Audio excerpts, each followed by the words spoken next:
obviously it's weird like talking to you in this light because like we're annoying the hell out of each other at all times, and now we're like, okay, focus, concentrate. So tell me about your life. Like, it's just weird talking to you in this light. It's a little different, a little formal.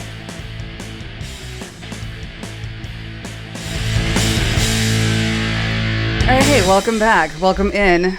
My name is Haley. This is The Real MP3s. Like I said, don't mind me. I'm just going to make myself at home.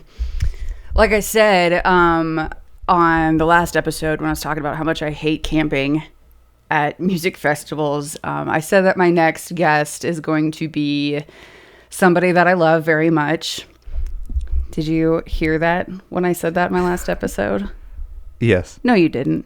You didn't listen, did you? I haven't gotten to it yet. I'm sorry. You have a lot of catching up to do. I brought my husband with me. This is Josh. Hi. Hello. Babe. Hi. Thank you for agreeing to do this with me. Yeah, of course. This is a fun date. Yeah, I guess you could call it that. He's basically my guinea pig just because we're trying to actually have people in the in the podcast studio, so he agreed to be my guinea pig. It's a process. It is a process. Because after we figured out the audio and when it finally friggin' works, I'm like, oh my God, we're gonna like kill each other figuring this out. So it worked out though. It did. She uses different digital audio workstations than I use, so there's a little bit of a learning curve. You're actually good at this, and I'm not. No, it's fine, I admit it. Not an Adobe Audition, I think that's what it's called. And for somebody that's been using the 2002 version of Cool Edit my entire radio career, this is a big step up. You've been a good teacher. When I can. I had to show up in my fangirl ensemble too. Oh yeah, thanks for wearing that. Of course. Yeah, so I play guitar and I help write some of the songs in a rock metalcore band called Hollow Wake. We're in Nashville where we live.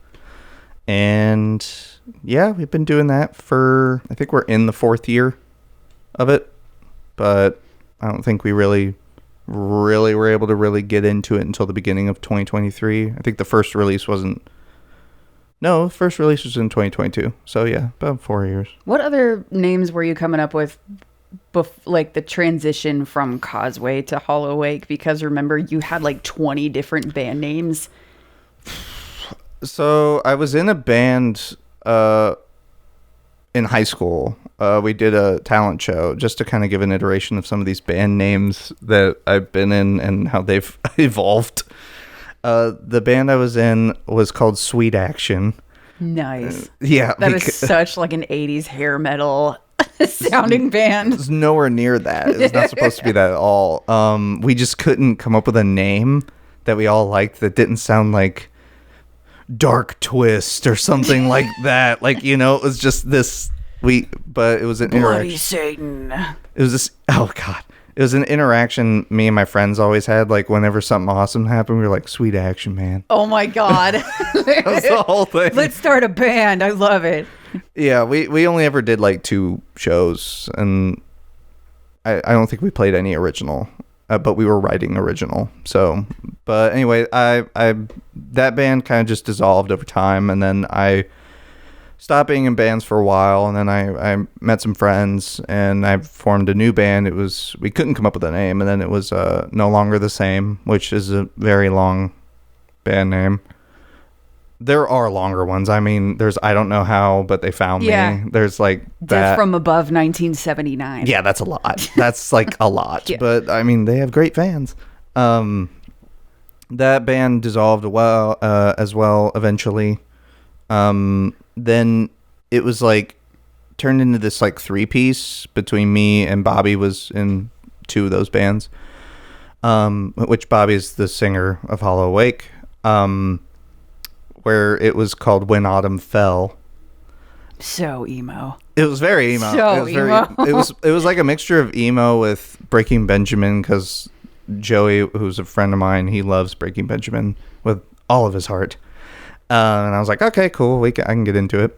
So then we ended up with the name Causeway after that just didn't work out. Like, just COVID kind of happened around that time too, so it just kind of died out. But we had the name Causeway, and then we found out there was a band in Italy that had songs cut on Riverdale that it was like, well, is the name international, or is it like Bones UK, or Bones, like how does that work? And we talked to a lawyer, and he was like, it's really not worth it at your stage. He said, it's serious when a lawyer's just like, just fuck it, just don't. He said the easiest thing would be to change the name or like do some weird stuff to it. I think there's bands where it's there's Paris, they have a V, but it's like a symbol thing, and I was like, okay. We tried that for a minute, and it like we put a slash between cause and way. I'm so glad, because when people were asking, they're like, your husband's band, like, where can I listen to them? I'm like, oh, they're Causeway. And they're like, I can't find them on Spotify. Is it this? And I'm like, no. I'm like, why can't you find? Oh, because we have a slash in our name. I'm like, God damn it. That's so difficult to find. Yeah, we even tried changing some of the letters to like the what is it, like the A, but it doesn't have the middle in there, or like the bar, or like even the V. Like, it just looked horrible. And we were like, no. Bye Causeway.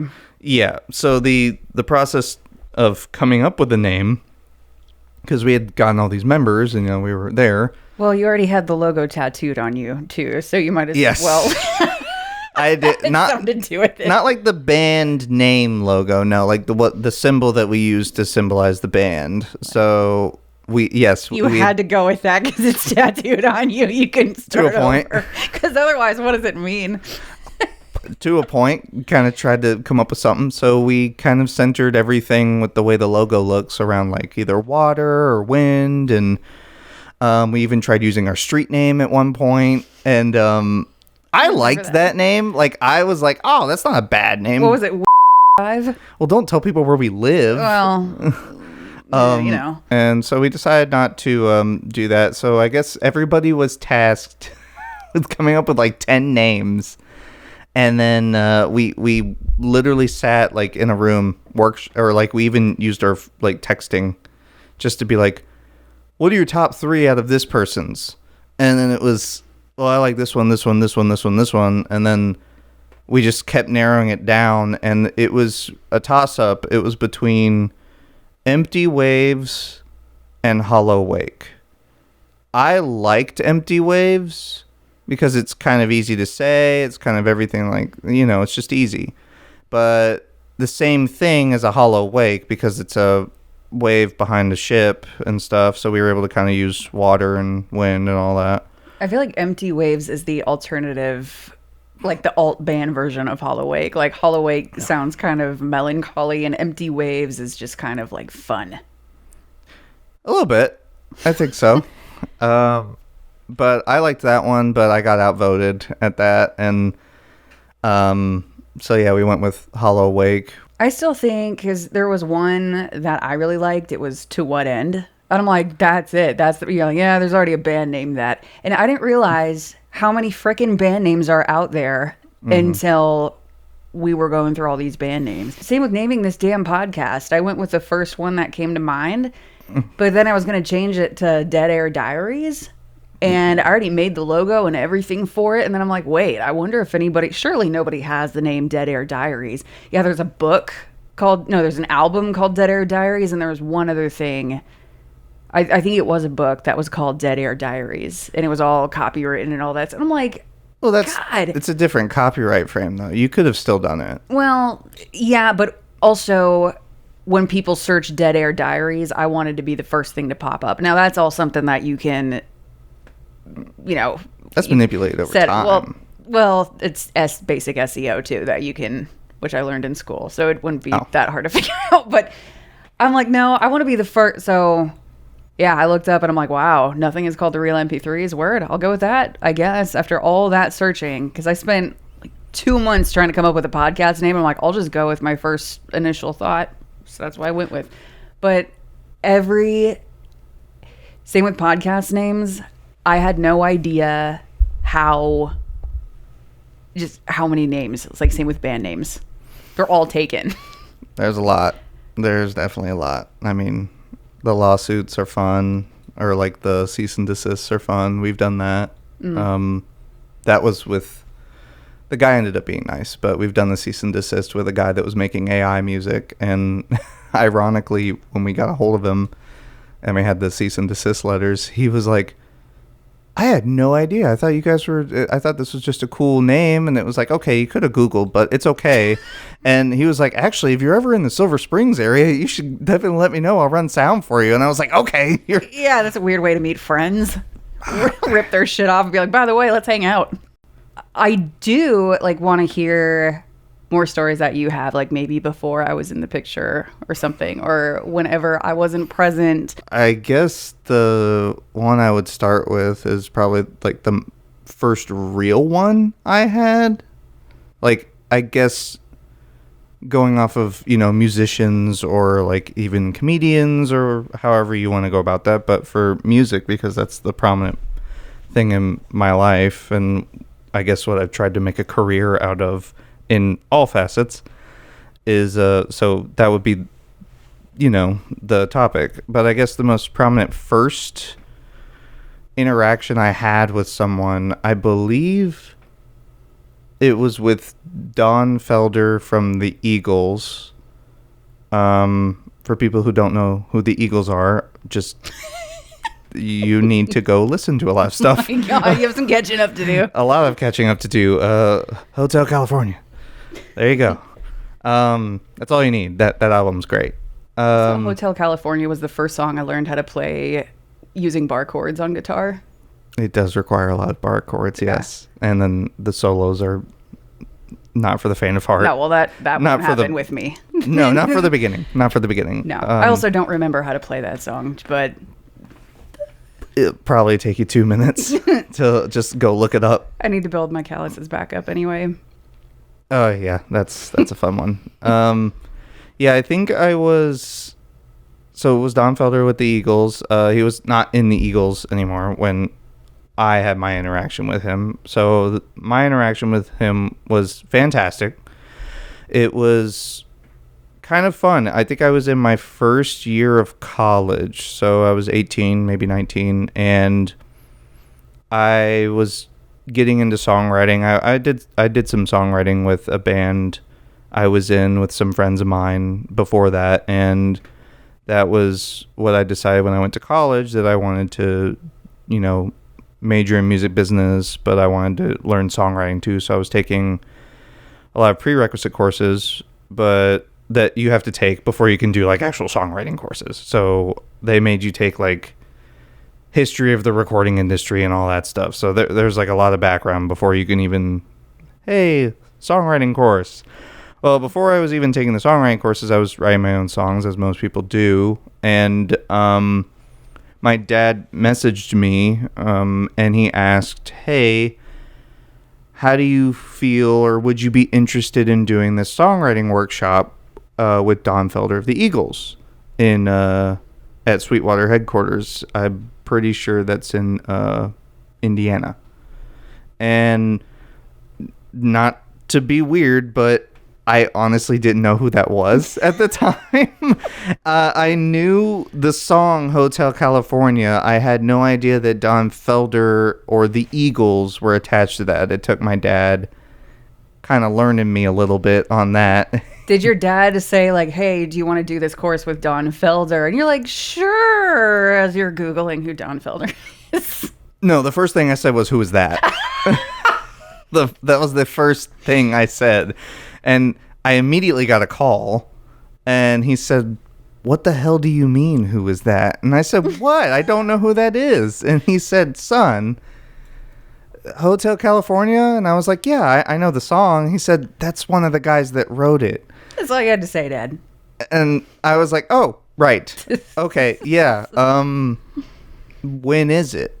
Is what I asked. And because, school, finals, all that stuff, you kind of have to worry about that. So I go, and he tells me the dates, and I'm like, sure, if you think it'd be worth it, or I guess I'd be interested. That I've never been to. I was interested in going to the Sweetwater headquarters. For those who don't know what Sweetwater is, it's not just the beer.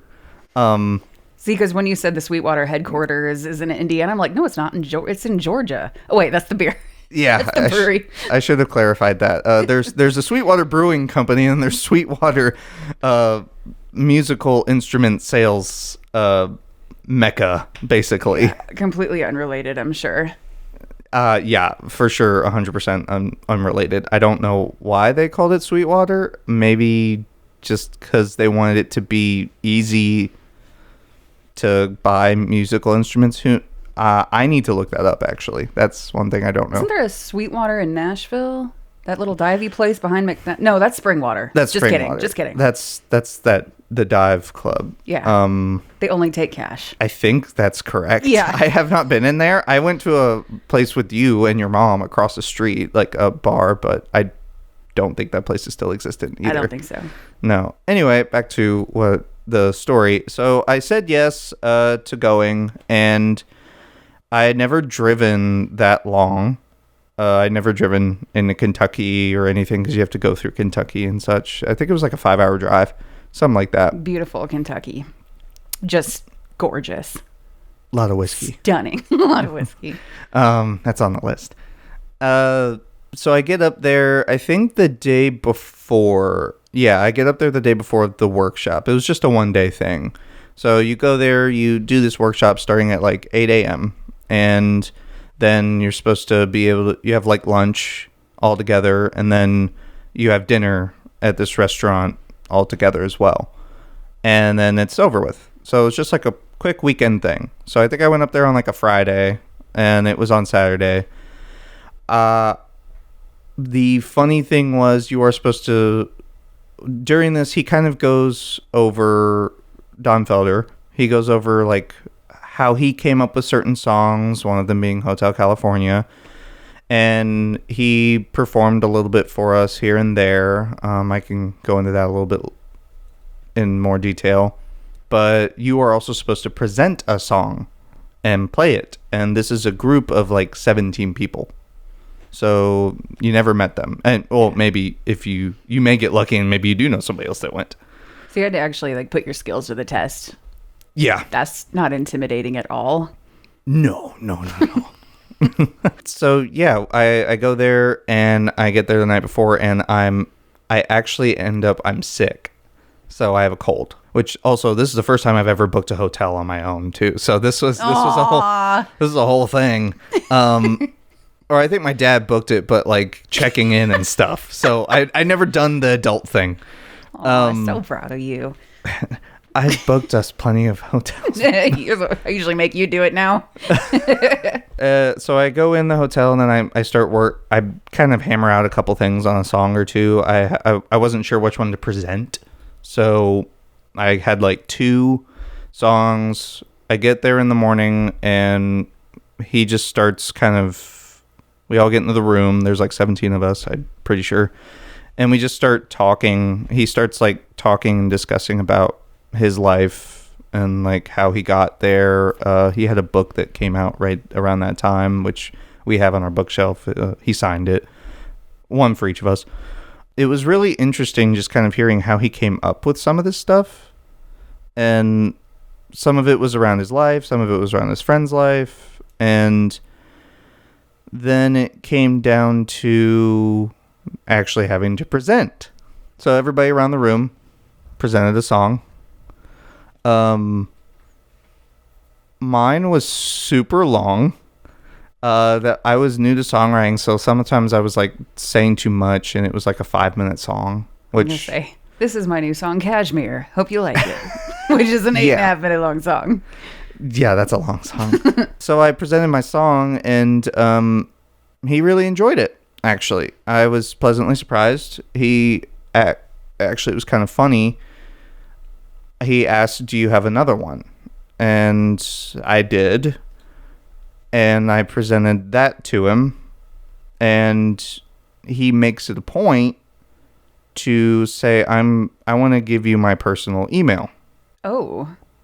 Which I felt a little weird because he said that like in a class of 17. I was like, oh, okay. I don't know. I was kind of on cloud nine to a point because I was like, oh, this guy that wrote one of the most famous songs in history wants to give me his personal email and stay in touch. Yeah, he wants to go out for lattes afterwards. Like, that would... it's like, what is going on? So that was interesting, but I noticed after the workshop was done and everybody was going to dinner, people started coming up to me and asking me for that email. And I did not give it out. Yeah, guard that with your life. I still have it. I actually have only kept in touch with him a little bit here and there. Not sure why. But anyway, yeah, that was my interaction with him. I got a couple Hotel California vinyls signed for my family and books, but then I actually didn't go to the dinner. I think I briefly ate and then I drove overnight back home, and I'd never done that either. Yeah. So it was like 3 a.m. when I got home. Yeah. You've only emailed him a couple of times? Yeah, only a couple. What would you think about, like, if you, like, took one of your songs, like, and I don't know if he's into screaming in his music, but if you just, like, hit him up and say, hey, I don't know. I don't think there's anything wrong with, like, being in touch. It's been a while, but, like, hey, what do you think about this new song that we wrote? Or just send him the lyrics or something like that. I don't know.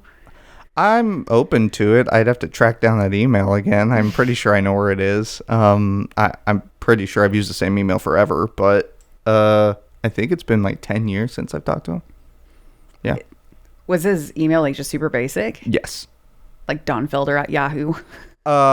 Something like that. If I do remember it, like the majority of it, I just can't remember if there was a number in there, but it was very short and very like basic. Yeah. How come I've never heard this story before? Because I know like you had that interaction with him and you went to that class. Or that sesh, but I didn't know that you actually got his email address. Or maybe you did tell me and I was drunk. I don't know. I don't know. I can't remember if I told you this story or not. No, I don't think you ever have, because that was genuinely my first time hearing it.